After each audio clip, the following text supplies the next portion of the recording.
첫 번째, 모든 경전의 과목은 경전의 강의는 시작할 때 교상 판석이라서 교판이라는 게 있어요. 교판. 예? 교판이라는 게 있는데 에, 아,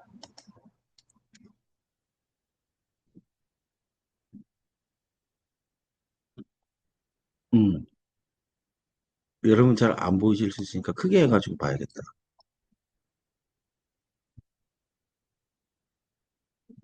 보여요? 네. 그 천태지자대사 이야기했으니까 천태지자대사의 교상 판석으로 예, 능엄경을 시작해 보도록 하겠습니다. 그 부처님은 이를테면은 30살의 성도에서 80살까지 이제 49년 설법을 해요. 예, 그러면은 49년 설법을 하면 처음에 한 얘기하고 마지막에 한 얘기하고 같을까요? 틀릴까요? 다르겠죠.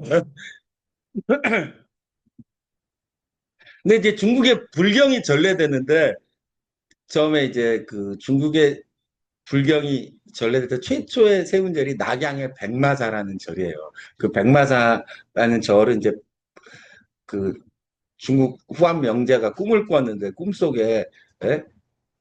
금색으로 된 어떤 사람이 이렇게 백마를 타고 오는 꿈을 꾸어서 사신을 보내서 가보라고 했더니 거기 때 선마등하고 축법란이라는 사람이 백마에 불경을 가지고 오는 걸 맞이해서 그래서 낙양에 백마사라는 절을 세워요.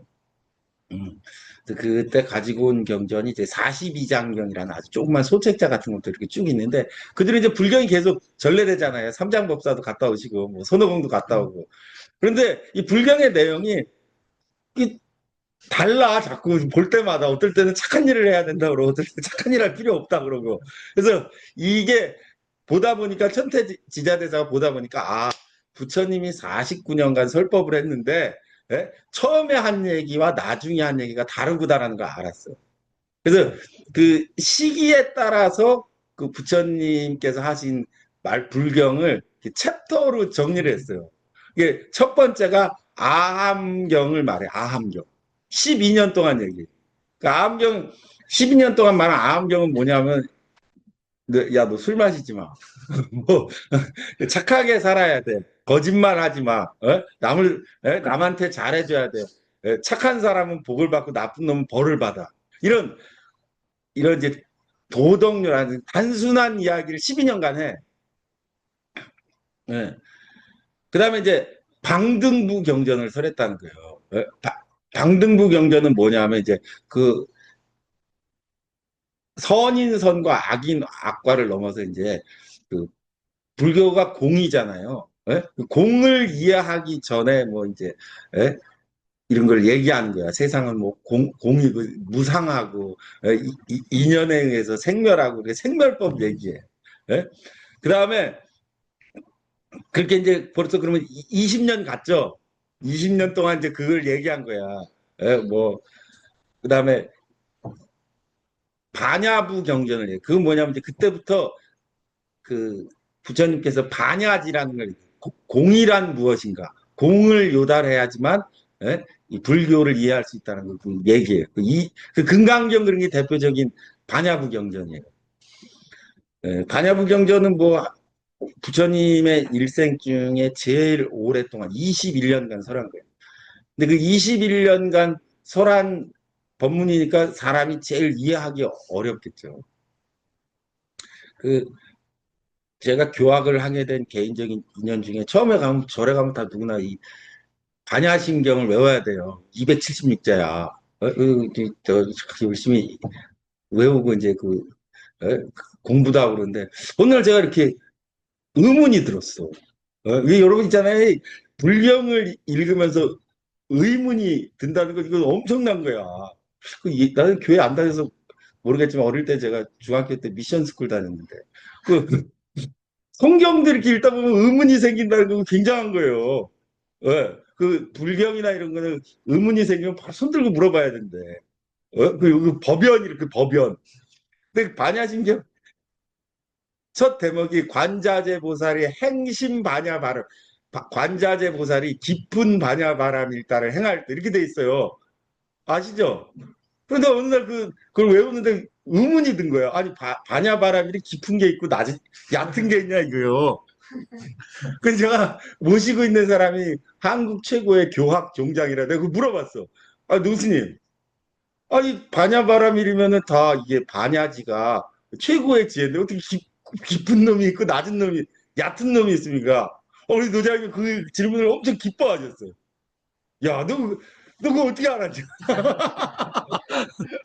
내가 이렇게 대답해 주면은 여러분들 이제, 어, 김새니까 여러분들 스스로 한번 깊은 반야바람이 있다가 있다는 거. 나 갑자기 의문이 탁 들더라고. 그죠? 예. 반야가 어려워. 그 화엄경에 그런 대목이 있는데 제가 반야부에 대한 뭐 여러 가지 이야기인데 그 이 세상에는 그 불교의 성산이 5개가 있어요. 예? 근데 그 4개가 중국에 있어. 네 개가 이제 그 지장보살의 도량이 구화산에 있어요. 중국 안휘성에 있어요. 그 지장보살 우리나라 그 신라 왕제 때 김교각 스님이 하나는 푸동이란 상하이 옆에 있는 그 보타 낙가산이라고 있어요. 그 중국 상해 옆에 푸동에 있고 하나는 보현보살의 성지가 중국 쓰촨 사천성에 있는 아미산이야. 하나는 이제 중국 그 따퉁 대동 산서성에 있는 오대산. 그러니까 마지막 5번째 성지가 해동 금강산이에요. 진짜 대단한 거예요. 해동 금강산에 단무갈 한자로는 법법자 일어날 때 법기보살이 12,000 권속을 데리고 상주설법하고 있다니 금강산에. 그 금강산에서 법기보살이 상주설법하는 경전의 내용이 이 반야부 경전. 그래서 그 법기보살이 상주설법하는 산 이름이 뭐라고요? 금강산, 그 금강경이 금강반야바라밀가경이잖아요. 산 이름이 금강산 된 거예요. 금강산이 왜 12,000봉이냐? 제가 어릴 때 학교 선생님한테 물어봤다 엄청 혼났어. 너는 조상들의 말을 믿지 않는다고. 금강산이요, 진짜로 12,000봉이 아니고, 법기보살이 상주설법하는 그 권속이 12,000명이야. 그 봉우리마다 거기 앉아 있다고 해요. 그 12,000봉이라고 부르는 게 진짜 12,000봉은 아니에요. 그래서 우리나라를 대표하는 해동 금강산의 이 그 반야부 경전과 인연이 있어요. 그래서 우리나라 사람이 금강경 좋아하는지 모르죠. 그다음에 그게 끝난 다음에 법화경 설했다는 거예요. 예? 예? 그 법화경에 와서 일승법을 설해가지고 예? 부처님이 법문을 마무리하고 그다음에 법화 열반을 설하시면서 열반경을 설하는데 내가 이제 6달 뒤에 죽을 거다 해가지고 이제 법문을 끝내는 예, 그런 구조로 되어 있습니다. 그러면은 이 구조를 보면 부처님 경전 중에 최고의 가르침은 이 논리대로면 법화경이 되겠죠. 그래서 천태지자대에서는 법화경을 그 종지로 하는 천태종이라는 걸 만듭니다. 음. 법화경에 나오는 이야기로 다시 교판을 그래서 천태종은 정리를 합니다.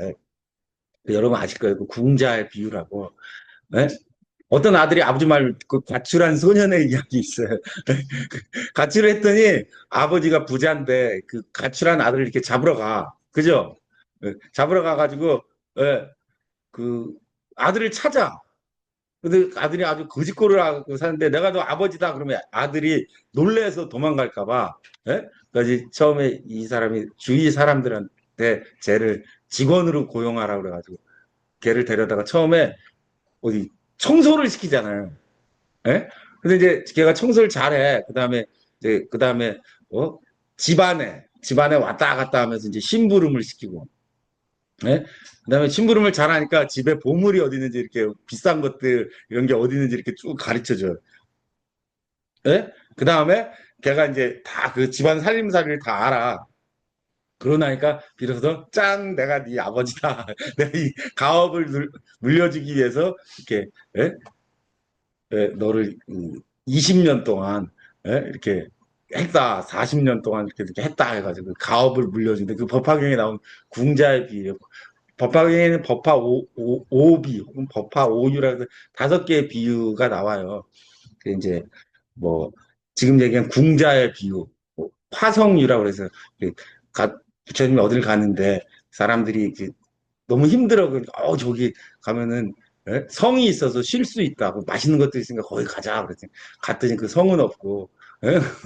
뭐 그 성이 부처님이 화연했다가 이제 거기 쉬게 한 다음에 가게 했던 화성유, 그다음에 궁자유, 그다음에 또 뭐 그 보석을 이렇게 품 안에 친구가 넣어줬는데 에? 그걸 모르고 돌아다니다가 나중에 꺼냈다는 뭐 구술의 비유, 뭐 또 아버지가 있는데요. 아버지가 아들 약을 줬는데 아들이 안 먹어가지고 아버지가 고민하다가 죽었다고 부고를 보내 아들한테. 그래서 아버지가 훌륭한 약사인데 죽었으니까 이제 남은 약 먹으면 이제 우리 어? 약 못 먹는 거 아니야. 그래서 열심히 먹어서 병을 고쳤다는 그 약초 이렇게 법화 5가지 비유가 하는데 전부 다 거짓말이에요. 강편의 문으로 부처님이 거짓말한대. 그리고 그런 거 보면 부처님이 거짓말하지 말라 그랬는데 네 법화경에 나오는 5가지 비유는 전부 거짓말이야. 자, 알 수가 없어. 그 제일 그 법화경에 나오는 게 궁자의 비유하고 그 삼계 화태규라고 들어보셨어요? 집에 불이 났는데 애들이 놀고 있는 거야. 그 부처님이 애들한테 얘들아 불났으니까 나와라 그러더니 이 새끼들이 그 장난감 가지고 노느라고 나올 생각을 안 한대. 그래서 아버지가 이렇게 고민하다가 야 바깥에 그 큰 사슴하고 뭐 사자하고 뭐 이런 멋있는 큰 수레를 갖다 놔서 이거 타고 놀자 이런 얘기를 하는 거예요. 그 요새 말하면 야 롯데월드 가자 이런 얘기를 한 거지. 애들이 어딨냐고 잽싸게 튀어나왔더니 밖에 나오니까 그 집이 뽁싹 내려앉아가지고 아이들이 살았다는 거예요. 그 이제 화택인데 부처님 말씀 중에 제가 참 기억나는 게 아니 그러면 이제 애들이 살았으면 이 새끼들 고마워해야지 아버지한테 약속을 지키라고 죽을 걸 살려줬더니 왜 그 술에 큰 사슴하고 뭐 이런 게 있다고 그랬는데 왜 없냐고 막 지랄을 하는 거야. 우리 같은 막 근데 나가 죽으라고 막 장작 깨부려 두드려 댔는데 그 거짓말을 막 따지니까 부처님 아들이 살아와서 기분이 너무 좋다고 큰 대우거라는 거 하나씩 아들한테 안겼다는 그런 얘기. 초보 그런 법화의 비유가 다 거짓말이에요. 방편에. 하여간 그런 비유가 있는데 다시 원점으로 돌아와서 이 궁자의 비유가 부처님이 49년 설법과 같다는 거예요. 처음에 아버지가 거짓골된 아들을 찾았는데 내가 네 아버지다 그러면 도망갈까 봐. 예? 그걸 숨기잖아요. 부처님이 처음에 성도하신 뒤에 보리수 나무 아래서 21일 동안 화엄경을 다 설했다는 거예요. 예? 그리고 부처님 그때 열반에 다 얘기했으니까 열반에 들려고 했는데 예? 그 천신들이 이 세상에 남아서 교화를 좀 해달라고 부탁해서 마지 못해서 49년 더 살았다는 얘기가 있어요. 근데 그 부처님이 처음에 하신 화엄경의 이야기는 방대하고 너무 그 내용이 깊어서 사람들이 그 얘기를 듣고 난 도저히 안 되겠다고 포기할까 봐 진실이 거기에 담겨 있다. 그런데 예? 듣지 않으려고 했다 이거예요. 그 궁자 가난한 아들이 정확한 화엄시. 그건 잘 몰라. 내용이 방대하고 어려워. 그래서 작전을 짜서 일단 재분정가, 예? 청소하고 그러는 아함경이란 건 사람들의 마음에 이제 좀 뭘 청소를 해야 될 거 아니에요. 그래서 착하게 살아야 된다는 걸 가리고 선량한 사람으로 만들고 그다음에 출입 문안 집에 이렇게 왔다 갔다 하는 길을 알려준 게 방등. 예? 암십이 방등팔이 그렇다는 거예요. 그게 20년 걸려. 부처님 말을 알아듣는데. 그래고 나야 예? 점지보물, 보물을 조금씩 조금씩 알아가. 그래서 반야부 경전을 21년간 부처님이 설하고 나서야 그래서 부처님의 가업을 물려줘서 법화경을 설했다. 그래서 교학을 공부하는데 총 몇 년 걸린다? 49년 걸려. 보통 사람은 아 진짜 안 하고 말자. 내가 안 하고 만다 안 하고 말. 그래서 선정이라는 게 나오는 거예요. 선정이. 예? 선정은 바로 깨달으면 되는 거니까. 그래서 깨달으면 바로 돼. 근데 그게 깨달아지나. 그게 어렵다는 게. 예? 예. 요 아함 12 방등팔 21제 담반야 종단법화 부팔련 변호 49년설하고 궁자경학 화엄시 재분정과 암시 이거는 교학 교종을 공부하려면 처음에 첫 시간에 무조건 듣고 일주일 안에 외워야 되는 개송이라 뭐 저는 뭐 외우는 게 그렇게 중요하다고 생각하지 않는 사람이니까 이해하시면 돼요. 이제 시대가 변했으니까. 요게 이제 그럼 능엄경은 언제 설했냐 이거요. 네, 이 아함, 방등, 반야, 법화 중에 능엄경은 어디서 설했느냐를 이제 정해야 돼. 근데 여러분들 이 책을 쓴 주석을 단 사람은 능엄경 요해란 주석을 다른 사람은 계환이라는 스님이에요. 계환 스님은 반야부를 다 설하시고 법화경을 설하기 직전에 능엄경을 성했다는 거예요. 왜냐하면은 안한이 공부만 많이 해서 지혜가 성하고 선정의 힘이 없었기 때문에 마든가의 유혹에 넘어갔으므로 반야 후 법화 전에 능엄을 설하시고 법화로 넘어갔다는 견해예요. 그게 일반론이에요. 근데 능엄경을 깊이 본 사람은 좀 다르게 생각해요. 왜냐하면 부처님이 능엄경에서 이 능엄경이 자신의 최후 수범이라는 얘기. 내가 전하는 마지막 그 규범이다. 이런 말을 해요. 그러면은 법화경에서 이미 다 말하셨는데 왜 최후 수범이란 말을 했겠냐. 그래서 그 내용을 이렇게 잘 대조해보고 깊이 생각해보면 능엄경은 법화 후 열반 전에 설한 것이 맞다라는 것이 깊이 본 사람들의 견해. 저도 그런 것 같아. 예. 왜 또 내가 그런 생각을 하면 이 교학에서는 잘 다루지 않는 건데 여러 가지 이 불경을 가닥치는 방법인데 그 중에 하나가 현교와 밀교라는 구분이 있어요. 들어보셨어요? 밀교는 들어보셨죠? 이게 뭐냐면은 현교는 글로 되어 있거나 말로 되어 있거나 우리가 인지할 수 있는 걸로 쓰여진 걸 현교라 그래요. 드러날 현자. 이 현교는 이 세상에 있어. 그래서 인터넷 검색에도 나오고 서점에 가서 사도 나오고 도서관에도 있어. 그래서 현교를 다 배우면 그럼 어떻게 됩니까? 공부라는 건 다 끝이 있잖아요. 텍스트가. 그 현교를 다 배우면 밀교로 넘어. 밀교는 글로 써 있지 않아요. 스승과 제자 사이에 둘만 비밀이 남에게 너 이거 남한테 절대 얘기하지 말고 가르쳐 주는 거야. 예? 그 밀교인데 이 능엄경은 밀교부에 해당돼요. 밀교야 밀교. 그래서 현교를 다 설에 마치시고 현교를 다 뜻을 펴신 뒤에 그걸로 안 되는 걸 설하기 위해서 밀교로 능엄경을 얘기했다. 그래서 밀교부 경전을 시작했기 때문에 그럼 현교의 끝은 어디입니까? 현교의 끝은 법화야. 그 법화이기 때문에 현교의 마지막 법화에서 일승법을 설하시고 중생과 부처가 둘이 아니고 뭐 등등등 여러분 다 아는 거 있잖아요. 그걸 설하시고 그럼 진짜로 중생과 부처가 둘이 아니고 그 심오한 불법의 대의를 들어서 적시하기 위해서 어떻게 해야 되냐? 그래서 능엄을 설했다는. 네, 그래서 밀교와 현교를 구별하면 그래도 역시 법화의 뒤쪽에 온다. 그 밀교부에 해당한다라는 거 여러분 기억하시면 됩니다. 우리나라 밀교라고 그러면 뭐다 이상한 것만 생각하는데 그렇고 에,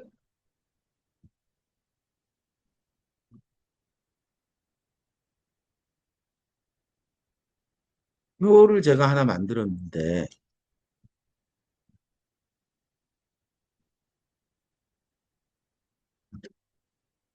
음,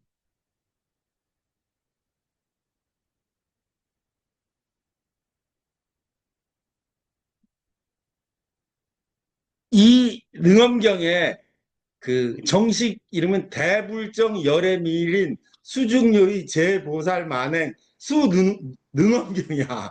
아, 이거 길기도 하다. 그죠? 근데 이 경문의 본문에 대불정 열애밀인 제보살 만행 수능엄경이라는 경 제목이 나온 이유에 대해서 이렇게 부처님이 결경분이라는 데서 얘기를 하고 있는데요. 그 이유는 능엄경의 이름이 원래 5개라는 거예요. 예? 경의 이름이 대불정, 실반다, 반다라, 무상보인, 시방열의 청정해안이라는 게 1번. 이 경의 제목이 청정해안경이야. 그 중에서 대불정이라는 첫머리를 딴 거야. 예? 그 다음에 구호친인 도탈 안한 급 차회 중 성 비군이 득 보리심 입 변지해. 예. 이런 제목이 있어요. 여기서는 하나도 따지 않았죠. 세 번째가 열의 밀인 수중요의. 여기서는 전부 다 이름을 딴 거야. 네 번째가 대방광 묘련화왕 시방불모 다란이주. 여기서는 따지 않았어요. 이름을. 그리고 관정장구 제보살 만행 수능엄. 여기서는 제보살 만행 수능엄이란 말을 땄다는 거예요. 그래서 정식 이름은 여기서 첫 번째 이름에서 표기를 해볼까요? 어떻게 되는 거야?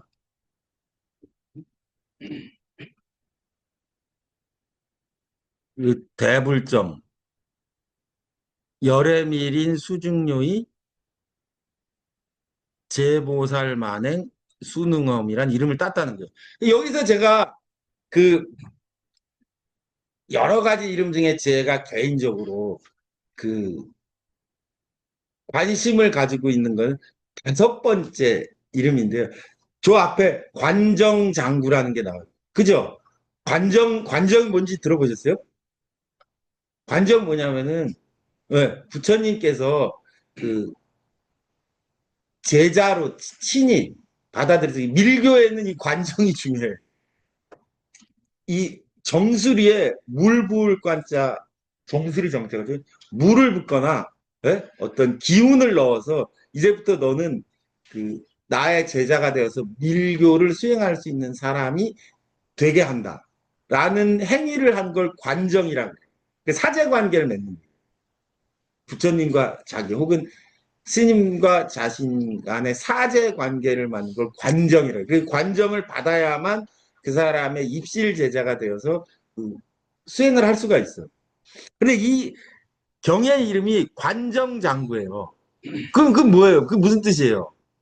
이 경이 관정하는 경전이다. 네.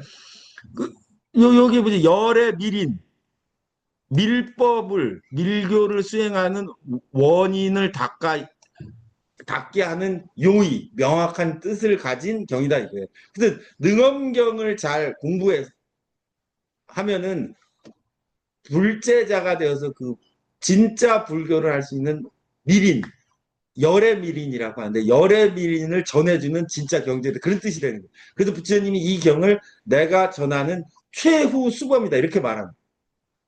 그러면 이제 부처님이 이 경을 통해서 전한 열의 밀인이자 관정장구이자 최후 수범인 수능엄이 뭐냐라고 생각하면 이제 이제부터 이게 중요한 거예요.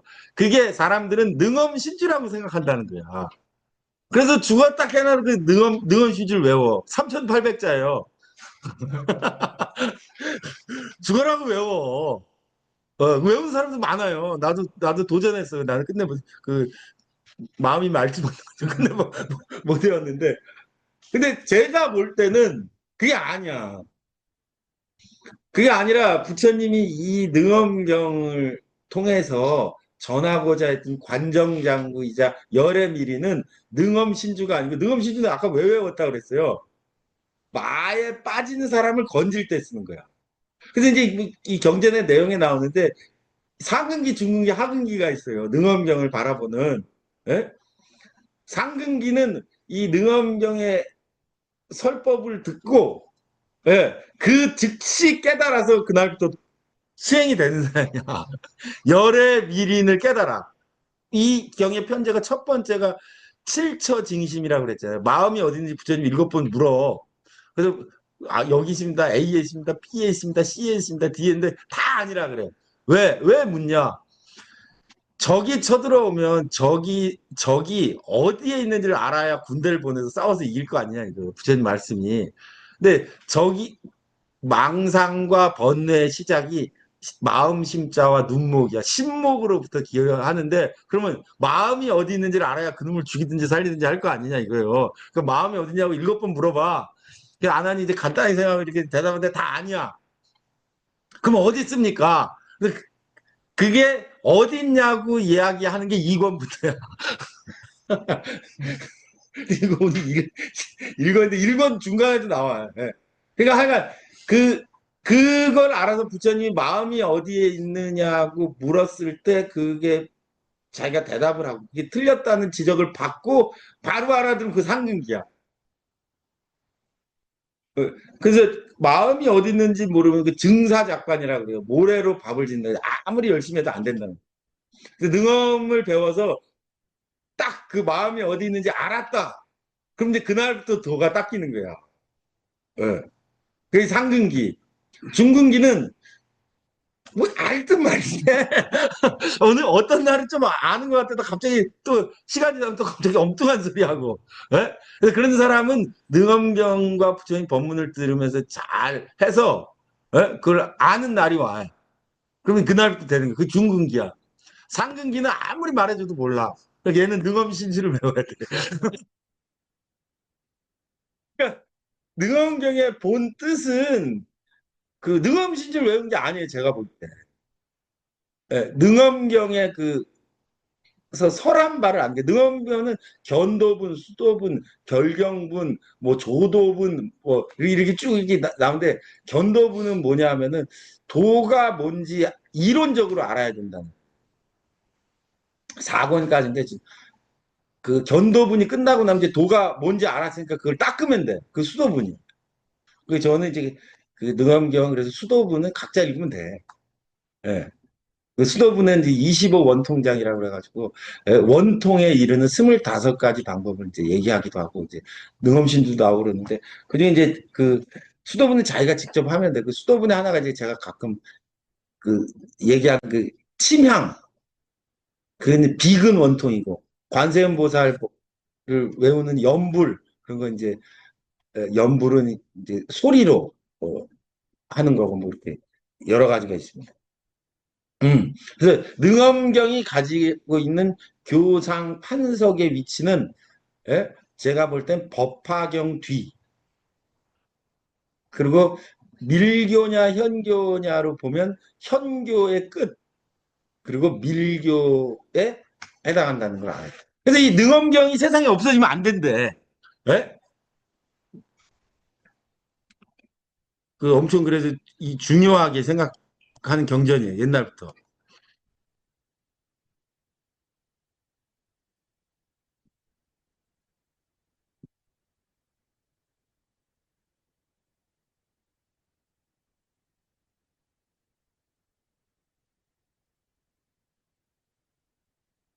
능엄경의 주석가들이 많아요. 그 중에 이제 여러분들이 저랑 보고 있는 이제 이 텍스트에 대한 이야기를. 그런데 능엄경에 대한 대표적인 주석은 계환 스님이라는 사람이 능엄경 요해라는 책입니다. 바로 이 책입니다.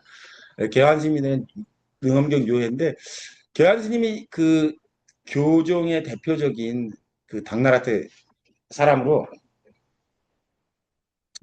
그 여러 가지 주해를 달아서 아주 주해를 잘 달았어요. 교학에 뛰어나셨던 분인데 이 능엄경 주해는 조금 이견이 많아. 그런 건 이제 읽어가면서 서로 예, 고쳐가도록 하고 명나라 때 달린 정맥소라는 게 있어요. 그건 아주 그 능엄경에 대한 대의를 잘 썼다고 탄어 스님하고 이걸 보니까 운어 스님이 아주 좋아했던. 음. 그러니까 여러분들이 정맥소는 한번 최근에 번역됐어요. 참고해서 보시도록 하고 우리나라에서는 고려 시대 때 제가 아주 존경하는 사람인데, 에, 모환 스님이라는 사람이 살았어요. 이 사람이 희한한 사람이에요.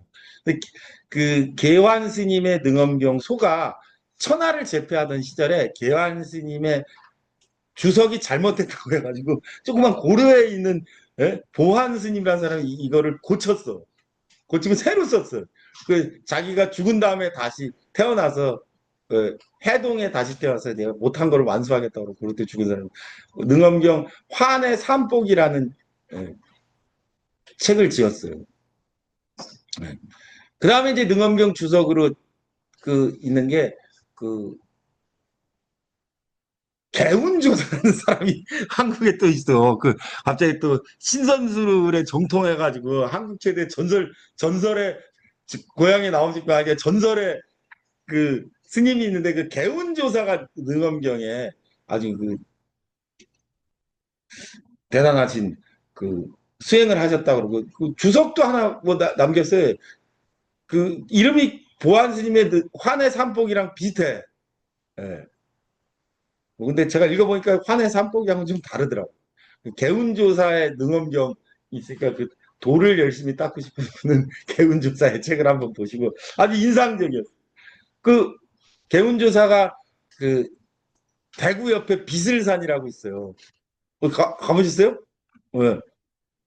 그 비슬산 꼭대기에 가면 그 바위 위에 개운조사가 손가락으로 그렸다. 육아시민도라는 게 있어요. 그 옛날에 90년대 후반에 제가 비슬산에 대견사라고 하는 저는 그때 그절 복원되기 전인데 제가 한번 그 대견사에 가보겠다고 한 30살도 안 됐을 때인데 비슬산에 제가 그 개운조사가 산 꼭대기에 절벽에 이렇게 손가락으로 육아 시민들을 그렸다 그러는데 궁금해서 한번 갔어요. 근데 4시간을 올라갔는데 너무 지쳐가지고 누가 내려오길래 물어보니까 2시간 더 가야 된다. 지질산이 엄청 깊어요. 그래서 포기하고 내려왔어요. 못 가봤어요. 예? 그러다가 2014년도인가 그 대견사가 그때 좀 지어졌어요. 그래서 무슨 철도 이렇게 놔가지고 가는 게 만들어졌대. 예? 그 차길도 세워지고 해가지고 그래서 제가 내가 이제 가봐야겠다 고 갔어요. 예? 그 새벽까지 올라갔어요. 새벽에 올라가서 이제 그 육아 시민도 있는데 가서 이제 참배하고 저도 이제 같은 위에 이렇게 둘러보는데 갑자기 옥황상제가 손녀 둘을 데리고 그 조를 향해서 걸어오는 거예요. 그래서 내가 나 이제 뭐 조현병이 왔나? 이거 뭐 헛게 보이는 거 아니에요? 이렇게 있는데 그 사람이 저를 보더니 옥황상제가 나를 보더니 해문 스님 아니에요? 그러니까 근데 무서워가지고 막 도망갔더니 그 사람이 나를 쫓아오면서 저 달성 군수예요. 전국 최전 성화 체집 바로 왔어요. 아, 네, 진짜 그때만 생각하면 이게 야, 그럼 내가 뭘 잘못 봤나? 내 기념사진도 찍어놨어. 야, 이게 무슨 지나마다 생각하면 이게 계시 아니었을까? 네? 여러분들도 그 비슬산 정상에 그 육아 시민도가 그거 진짜 성지예요. 그 제가 이렇게 나침판 이렇게 놔 보니까 동짓날 그 동굴 있어요. 동굴 안으로 이렇게 햇빛이 싹 들어오는 아주 그 신비한 장소야. 꼭 한번 가보세요. 가끔 가면 새벽부터 거기 뭐 이상한 사람들이 앉아가지고 능엄주 외우고 있어. 이렇게 능엄주 외우는 사람도 있어. 한번 기회가 되시면 한번 꼭 가보세요. 아주 그 절경입니다. 와, 진짜 도인이 여기서 살았구나. 박성영 혹시 가보셨어요? 비실사? 가보려고 했었는데 못 가고요. 네. 근데 개호조사가 그 불교계 족보 그 라인이 어떻게 되는 건지. 몰라요. 진짜 라인이 어떻게 되는지 아무도 몰라. 예. 그 내가 한번 가봤어. 그 개운조사파들 거기서 능엄제. 근데 내가 아까 얘기했지만 이 불교는 종파가 있으면 그 소위 경전이 있어야 돼요. 그 능엄경은 그 한 종파에 능이 소위 경전이 될 만한데 우리 능엄종이 없어. 너무 어려워서 사람들이 이걸 공부해서 강의를 해야 되는데 어려워서 강의가 안 돼. 예? 참 유감스럽게도. 여러분 잘 저랑 공부해서 능엄정을 하나 창정하시. 그런데 이제 그 능엄정에 대한 개괄은 그렇고 그 제가 이 텍스트로 삼고 있는 건 능엄경 요회, 개환 스님이 썼던 능엄경 요회인데 여기서 이제 우리나라 역사상 가장 미스테리한 일이 15세기에 일어나요. 어떤 일이 일어나냐면 세종께서 훈민정음을 만든 거예요. 훈민정음을 만들어서 이제 우리가 상식적으로 생각하기에 훈민정음을 만들어서 나란말 사람이 중국에 달아서 어린 백성을 위해서 이 글자를 만들어서 교육을 시켰다고 생각하잖아요. 그렇지 않아요. 근데 세종이 만든 훈민정음으로 사람들을 실제로 교육시킨 적은 없어요. 근데 그 세종이 이걸 왜 만들었냐? 그럼 세종이 이걸 만들고 한 일을 보면 안 돼. 세종은 이걸 만들고 나서요. 불경을 번역했어. 그 아주 이상한 일이야. 그 불경을 번역했는데 그건 아주 놀라운 일이에요. 왜 불경을 번역했을까? 그리고 이 능엄경이요, 이 개환소를 우리가 공부한다는 개환소는 지금까지도 번역이 안 됐어요. 근데 그 시대 세종이 능엄경 개환소를 다 주석까지 다 번역했어요. 그래서 간경도감이라는 그러면서 능엄경, 원각경, 불설 아미타경, 금강경, 예, 법화경까지 이렇게 5개의 경전을 세종이 번역합니다. 그다음에 뭐 몽산화상 법어, 그 수심결 뭐 등등등 해서 선종경전과 교정경전 비례를 맞춰서 교선양종의 경전을 세종이 다 그걸 번역하고 그 번역 간경도감의 책임자로 수양대군을 임명했어요. 그래서 이 여러분과 제가 같이 보는 이 능엄경의 구결, 토를 달고 번역한 사람은 누구냐? 그 수양대군. 미스테리한 일이야. 근데 더 미스테리한 건 이걸 번역한 뒤에 아무도 보지 않았어요. 왜? 세조 때까지 이거를 완성했는데 그 뒤에 이걸 보면 사람들이 똑똑해져서 말을 듣지 않을 것 같아서 아무도 못 보겠어요. 그래서 이게 구텐베르그의 성경, 루터의 독일어 번역 성경보다도 이게 더 빨리 됐어요. 그러니까 그 시절에 우리나라 말로 자기 말로 불경을 읽어야겠다는 생각을 할 수는 있지만 그걸 실천해 오겠다 이건 전 세계에서 전무후무한 거예요. 그래서 이제 운하 스님께서 1960년도에 능엄경을 한글로 번역해요. 그 한글로 번역할 때 운하 스님도 그 능엄경 언해본을 참조했다고 하는데 능엄경 언해는 이제 7권인데 그 7권 전부가 발견된 거. 그 어디 있는지 모르잖아요. 세종 때 찍었으니까 그게 있는 게 완질이 구비된 건 80년대예요. 그 전까지 우리가 언어의 불정이 있는지도 몰랐어. 그 규모를. 예. 그러니까 무슨 후대 사람들을 위해서 그 세종께서 훈민정음을 만든 진짜 뜻이 저는 그 4개의 경전, 원각경, 아미타경, 그다음에 능엄경, 법화경 4개의 경전을 세상에 유포하려는 뜻이 있었을 거다. 그렇게 생각해요. 아무도 보지 않았고 지금까지도 본 사람 없어요. 10사람도 안 될 거야. 근데 왜 안 되냐 하면은 이거를 지금 세종연구소나 그 각 대학의 국어학 하는 교수들이 15세기 중세 국어를 연구하기 위해서 이 언어본을 봐요. 근데 이걸 보면은 뭐해? 내용이 불교인데. 그러니까 그 사상이 이해가 안 되는 거야. 사람들은 그 글자만 보고 있는 거야. 근데 그게 아니라 이 불경을 보기 위해서는 지금 저랑 같이 본 이거 있잖아요. 이 과문을 알아야 돼. 과문과 오랜 시간 동안 이 불교 사상을 이해하고 있어서 그걸 하나하나씩 짚어가야 되는데 그 교수님들은 그거에 관심 없고 교회 다녀. 이 교회 다니는데 그거를 왜 하고 있겠어요? 그렇잖아요. 그래서 이게 번역이 안 돼. 그래서 세종대왕 기념사업회에서 번역한 걸 제가 봤더니 무슨 말인지 알아들을 수가 없어. 그냥 불교를 모르니까. 그래서 어쩌면 대중적으로는 여러분들이 세종이 이 능엄경을 언해하신 뒤로 그 대중적으로 이렇게 보는 사람 여러분들이 그 500년 만에 처음일 거야. 그래서 제가 이걸 보고 너무 놀랐어요. 저는 사실 그 한국의 문화가 전 세계 문화와 놓고 볼 때 그렇게 뛰어난가 거기에 대해 좀 의문을 가지고 있어요. 더 좁게 얘기하면은 세계 불교사가 있으면 거기에 한국 불교와 관련된 모든 게 오늘 없어졌어. 예? 한국 불교를 다 삭제했어. 세계 불교사에. 그럼 세계 불교사에 영향이 있습니까? 영향이 없어요. 한국 불교 없어도 돼. 일본 불교가 사라지면 세계 불교사에 영향이 있습니까? 엄청난 영향이 있어. 중국 불교가 사라지면 불교사가 성립이 안 돼. 그 한국 불교가 오늘 싹 없어졌다. 그럼 불교 사상사에 영향이 없어. 1점의 영향도 없다고 생각하는 사람. 실제 그렇고.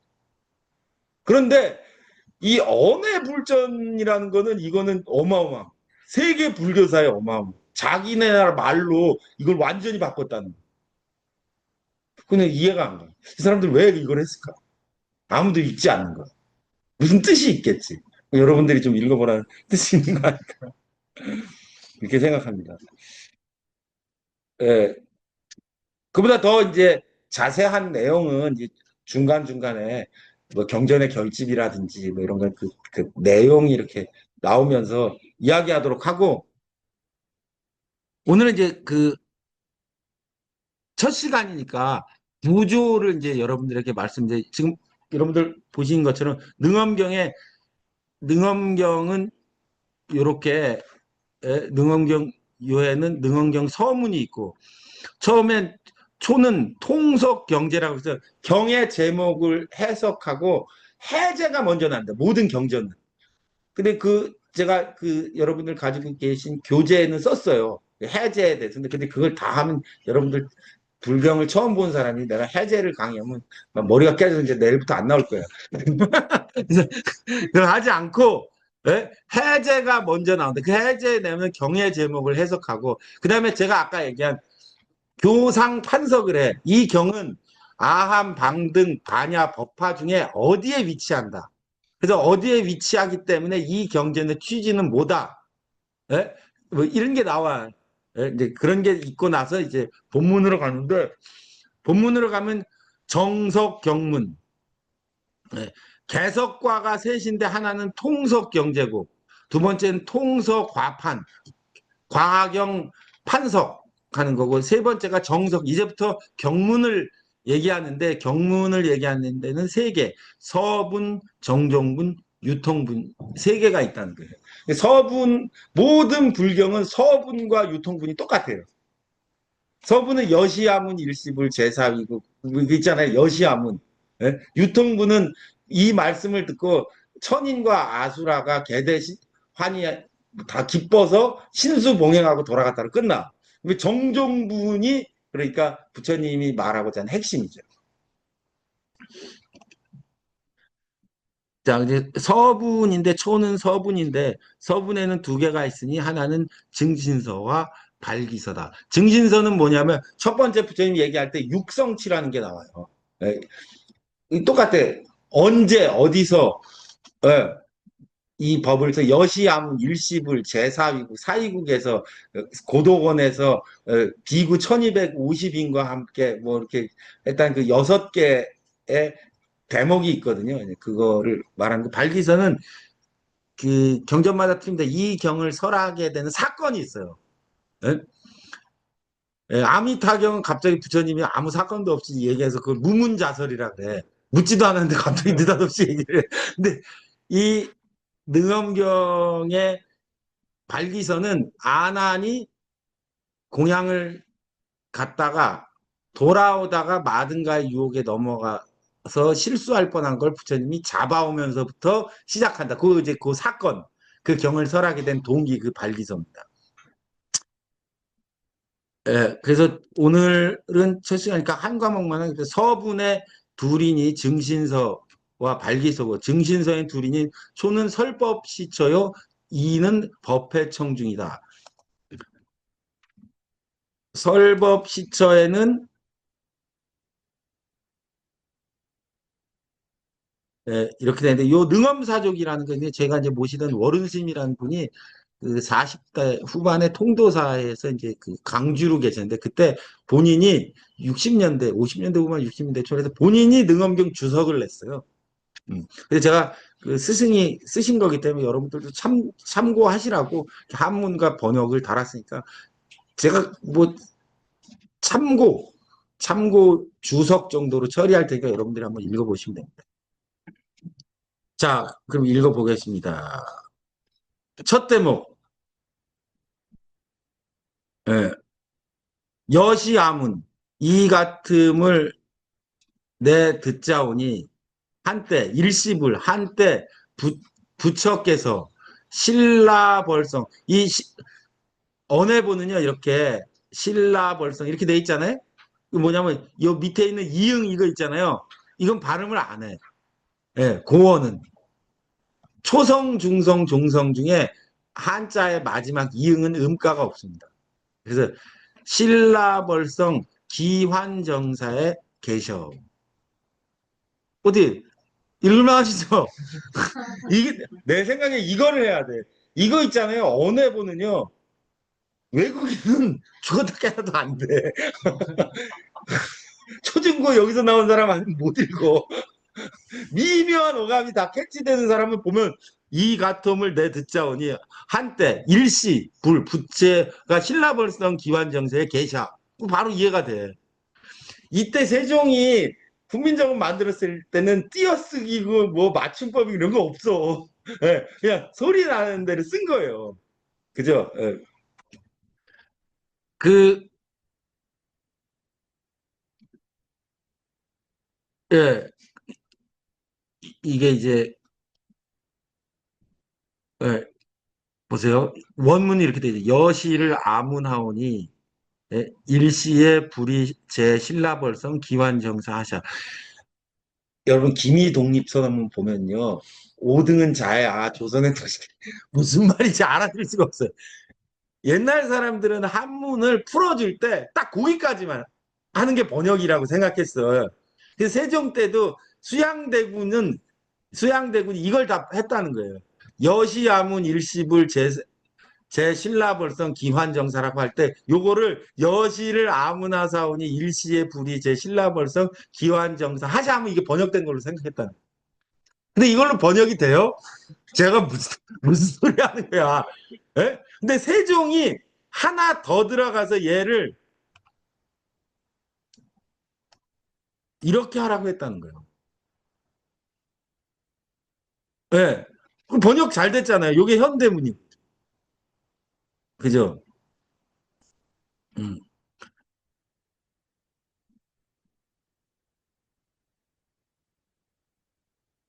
자, 보세요.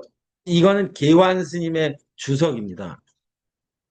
여시지법을 아종불문하사오라 하니 차는 집자가 의불 입원하니 증법이 유소소이라 불필타설이라. 예. 한자로 하지 말고 이걸로 이 같은 법을 내 부처를 쫓아와 듣자오라 하니 내 부처님께 이와 같은 법 여시아문이라고 했잖아요. 그걸 했으니 이는 모든 사람이 부처를 듣자와 말을 세니 부처님으로부터 직접 들었다는 말이다 이거예요. 법이 신기시한데 있음을 증할 따름이라 부처님에 의해서 신기시한데요. 너무 커가지고 한 방에 안 나오는데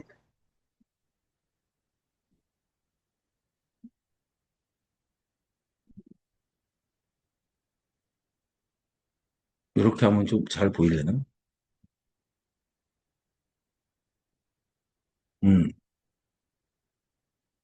자 보세요.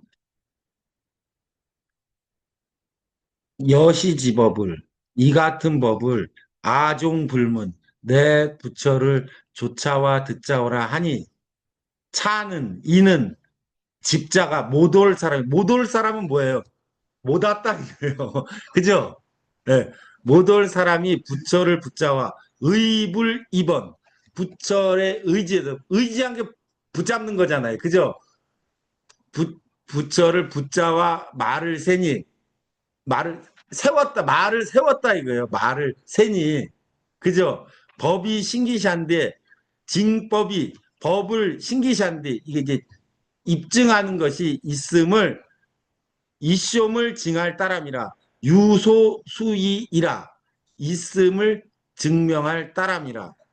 구티여 다른 말을 할 띠 아니니라. 불필타설, 다른 말을 구태여 할 필요가 없다. 번역 정확하죠. 예, 네, 그죠? 뭐 말을 할 필요가 없어. 한때라 한 말도 여기 일시지어 한때라 한 말도 역인 분립이니 그죠? 한때라 한 말도 또 역 부처를 붙자와 세니 인을 붙잡아라고 한 거죠. 아까 예, 의자랑 해서 세니 제경에 통이 쓰는 전차로 제경의 통용고로 부정지하라 일정하게 가르치지 아니하니라. 진짜 가르칠 진짜. 예? 예예예예. 어유 조심해서 조심해서. 예예예예. 부정지하라. 신라벌은 역활 사위라. 여기 보세요. 신라벌은 또 니로대. 역활을 또 니로대라고 한 거예요. 예? 사위라. 사위라는 나라이다. 기화는 기수라 이름 같으니라. 유은 이 유자를 같다고 생긴 게 기수라 이름 같으니라. 이렇게 생겼습니다. 그 모든 불경은 여시아문으로 시작해요. 왜 여시아문으로 시작하는지 아세요? 아, 그럼 안한이 들었기 때문에 그렇게 했다고 하는데 그게 아니라요. 부처님 생전에 안한이 물었어요. 나중에 경을 결집할 때 첫머리를 어떻게 하면 좋겠습니까? 이와 같이 내가 들었다. 여시아문으로 해라. 라고 해서 이제 모든 불경은 여시아문이라고. 그 산스크리트로 하니까 에밤마야 수루타입니다. 그렇더라고요. 그렇게 하고 하라고 이제 해가지고 이야기를 합니다. 근데 여시아문이라는 말을 많은 번역을 해서 지금까지 쓰는데 이 같음을 내 듣자오니 이거 좋은 것 같아. 예? 15세기에 이 같음을 내 듣자오니 뭔가 정감 있고 좋은 것 같아.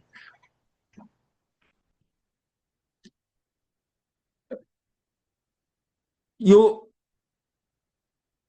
여기 신라벌성이란 얘기 나오죠. 신라벌성은 사위국의 수도이고 산스크리트로 슈라바스티라는 곳이었어요.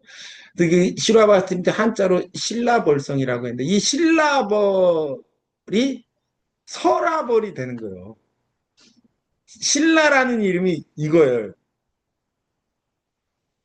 신라가 부처님이 법을 설했던 슈라바스티의 정통을 이었다. 그래서 이름을 신라라고 하는 거예요. 그 이름 설화벌이라고 하는 거예요. 삼국유사에 그렇게 나와요.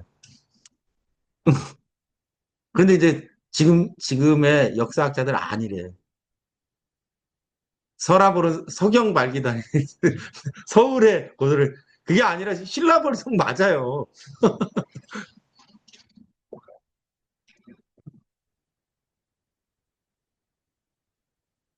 그 이 대목을 증신서라고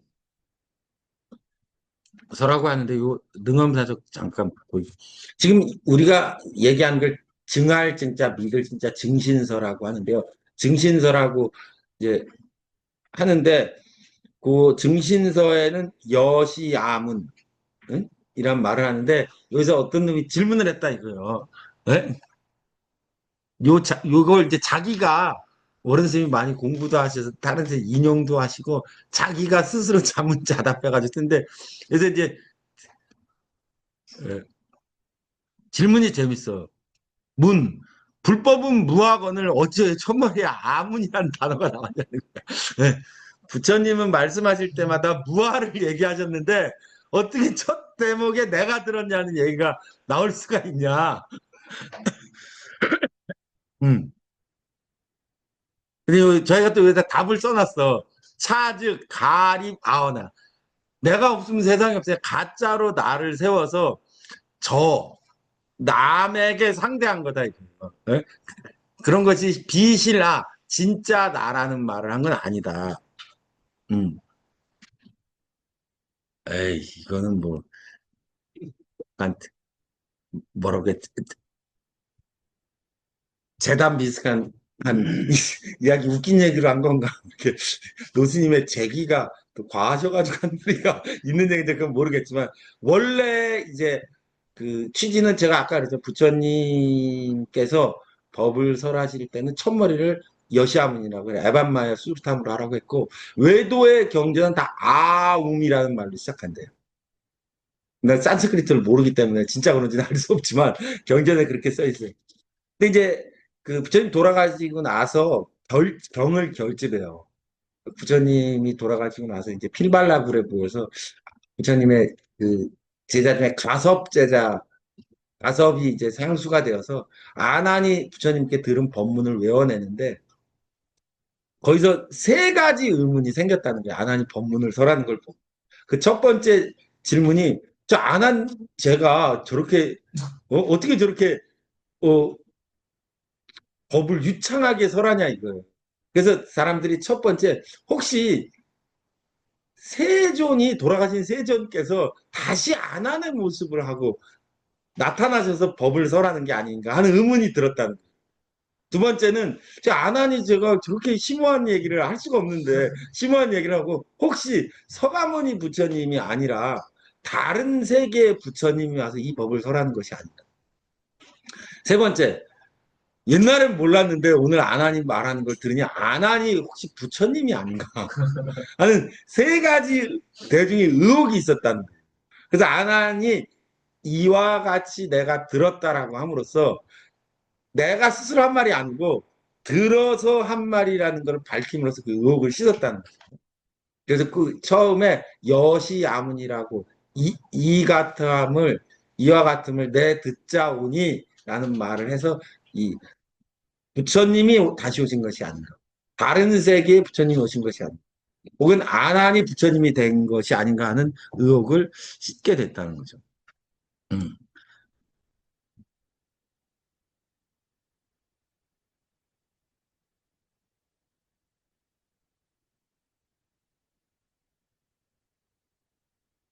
이거, 이거 너무 떠들어가지고. 한 대목밖에 못하고 8시 15분이네. 어쨌든 첫 시간은 약간 과경 판석, 경을 이렇게 나누고 그 판석을 하고 경제와 이것이 어디에 속하는가, 이 능엄경은 대략 어느 부분에 있는가를 말하는 것이 전통적인 예, 경 공부의 시작이기 때문에 제가 과경 판석 위주로 말씀드렸고요. 능엄경이 밀교부에 속한다는 거, 그다음에 완정장구에 해당하기 때문에 잘 읽으면 새로운 형태의 불교를 이해하실 수 있으니까 한번 인간 몸을 받고 태어나서 능엄경을 본다는 건 엄청난 거예요. 저는 여기에 굉장한 비밀이 숨겨져 있다고 믿고 있어요. 그래서 저랑 잘 공부하셔가지고 특히 세종께서 남겨주신 언의 불전을 500년 만에 처음 읽으신 사람으로서 잘 읽으셔가지고 저랑 같이 능엄종을 하나 만들든지 같이 사람들에게 보급하는 그런 불사에 잘 동참해 주시기를 바라면서 오늘 여기까지 하겠습니다. 다음번에 일시불 제4위국 기원정사 여기까지 했고 다음번에는 여기 여대 비구 중 1250인가 여기부터 시작하도록 하겠습니다. 자, 오늘 여기서 마치겠습니다.